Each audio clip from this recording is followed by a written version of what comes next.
2027 व 2028 नाशिक तीर्थक्षेत्रात होणाऱ्या कुंभमेळ्याच्या पार्श्वभूमीवर पंचवटीतील गंगाघाट रामकुंड परिसरात नाशिक महानगरपालिका पंचवटी अतिक्रमण विभागाने धडाकेबाज कारवाई सुरू केली आहे.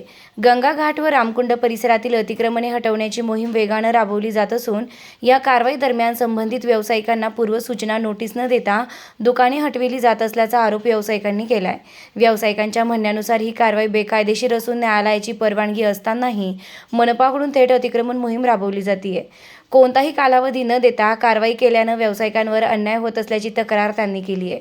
दरम्यान कारवाईच्या वेळी रामघाट परिसरातील व्यावसायिक, नाशिक महानगरपालिकेचे अधिकारी व कर्मचारी, पंचवटी अतिक्रमण विभागाच्या मुख्याधिकारी डॉ. संगीता नांदुर्डीकर, अतिक्रमण निर्मूलन विभागाचे अधिकारी कर्मचारी, सुरक्षा रक्षक तसेच पंचवटी पोलीस स्टेशनचे अधिकारी व कर्मचारी मोठ्या संख्येने उपस्थित होते.